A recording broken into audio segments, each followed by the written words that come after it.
Welcome to another edition of RCE. This is Brock Palen. You can follow me on Twitter at Brock Palen, all one word. You can also just find a link to it off of www.rce-cast.com. Also, this is a special show, so I'm going to let everybody introduce themselves. We have three of us, our usual, myself and my co-host, and we have another guy here who we're going to talk about just regular HPC kind of things going on in the world. So guys, go ahead and introduce yourselves. Hey, I'm Jeff Squyres. I'm usually on with Brock here. Today we're going to be doing a little different. As Brock said, we're going to be chatting more about HPC news and a couple of outstanding HPC issues. And I think most people listening here will probably recognize our third person here at the round table. So why don't you go ahead and introduce yourself, Rich? Well, thank you, Jeff. This is Rich Brueckner from InsideHPC.com. And I'm really pleased to be on the show today, guys. Well, I think this is great. We're kind of having a crossover event here, so a little different than our normal interview style. We wanted to get another person in the HPC business and just kind of chat about some things. So we got a couple of recent newsworthy things to talk about, but we've also got a couple of outstanding issues that are just good to kind of, at the water cooler chew on the fat about a little bit here. So, Rich, give us a little, shameless plugs on the stuff that you do.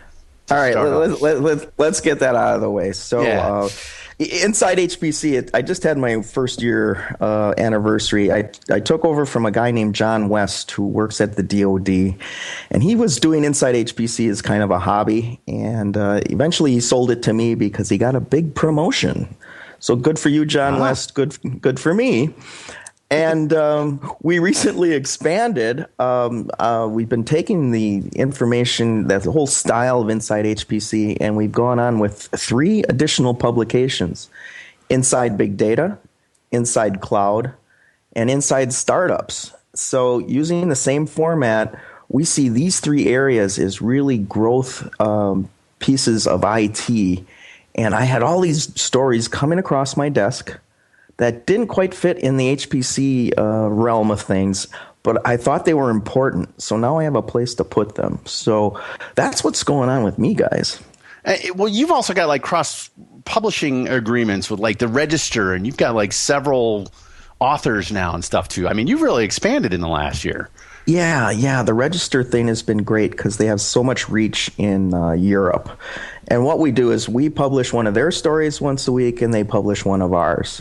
And it's great. We just did a handshake, and that's been going really well, and we're looking to expand that with some other pubs coming up here. So I'm excited about that. So why don't we cover some of the events that are coming up? So SC, it's in, is it Portland or Seattle this year? I always screw them up. Is it? It's in Seattle. It's in Seattle. Okay. So I'm going to be there. Coffee. Yeah. Good coffee for everybody. So I'm going to be there. I'm going to be there the entire week. I'm coming in on Saturday, on Sunday actually, and I'll be leaving on Saturday. And Jeff, I know you'll be there. I don't know what days you're going to be there. I don't know what days I'm going to be there yet either, but I'll definitely be there for the whole show part of it, and I'll probably be living mostly around the Cisco booth. Who knows? And I got the Open MPI BOF as usual as well. I think that's Wednesday at noon. I haven't looked at the schedule yet. I hope they do not put us opposite the MPICH BOF, because that was kind of a bummer last year that we were both at the same time and you couldn't attend both, because I wanted to go to their BOF and hear what they had to say. So, yeah. And I'm going to be there all week, and we're actually going to have a booth this year up on the 6th floor. So I don't know if you guys remember Seattle from 90 or 2005, but it's 2 floors. It's like a big Dagwood sandwich, right? So the exhibit's on 2 levels. Yeah. So to be honest, I'll probably remember it when I get there. I've been to so many supercomputings now, they all just literally run together. So I don't know. Yeah. I mean, Seattle's going to be a great town for this show. And they've actually got more exhibitors this year than they had in New Orleans, but it's in less space. So think of it as kind of a smashed together supercomputing. Sweet. Where sworn enemies are just feet from each other. Yeah. And also something that I think we're all involved in one way or another is the student cluster competition. Yeah. Yes. Which, Brock and I were judges for last year, and that was tremendously fun. It was really great. Yeah, they take up a lot of space. If they're going to be crammed for space, because every one of those students effectively has a small booth, so that's going to be interesting as always. Yeah, so last year, I don't know if you guys remember, but the dark horse, the little quiet team from I think it was Taiwan, won the Yes. competition, right? Yeah. And Yep. they, the local teams were talking a lot of trash, and they had to take second place. So that I can't wait to see who repeats this year, who comes back. This is going to be good. So one thing interesting about the student cluster competition, it's been at SC for years now. It's actually expanded, and it's coming to the International Supercomputing show next June. And I believe, yeah, it's still in Hamburg. Yeah, so they're going to do their own European version of that, probably with mostly European schools. But I was really encouraged by that, and I know a lot of companies worked hard to make that possible. Oh, that's outstanding.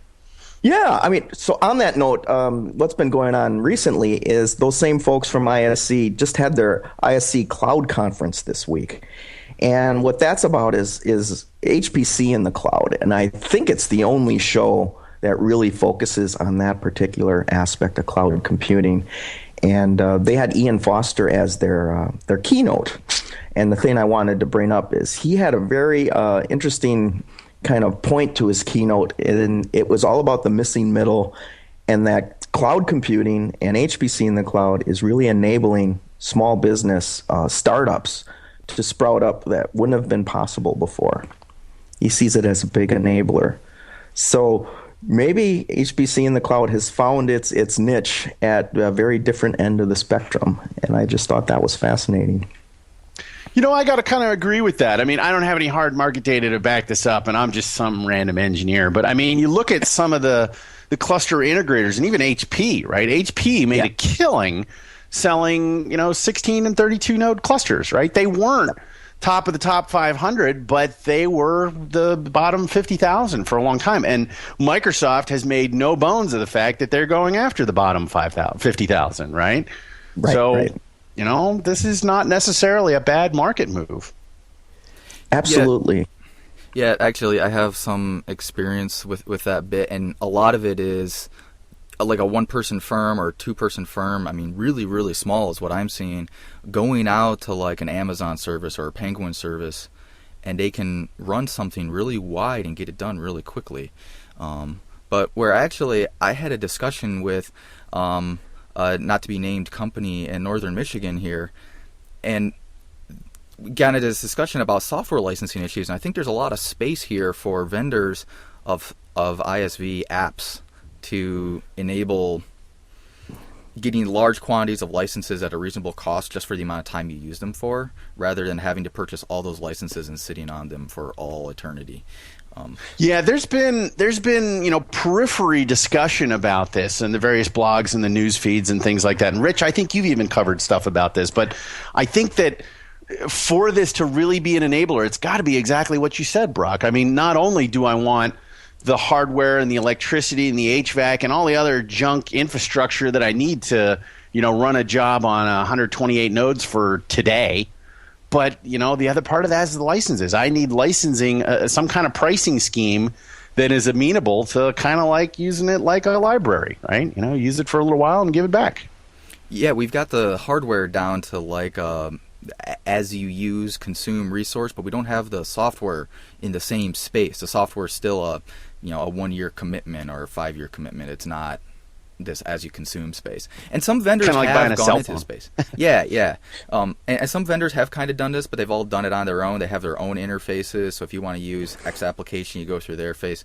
There's no way if I need 5 applications right now to really do a consistent interface, just like I bought all of those, but then get billed for what I use. So I don't know. I think there's space there, and I think we're going to get there. I think the market's going to demand that we move that way. I agree. This is not a new problem. They had this back when with Grid, right? In the early 2000s, they were starting to, how are we going to crack this nut? And here it is 10 years later, and we're still talking about it.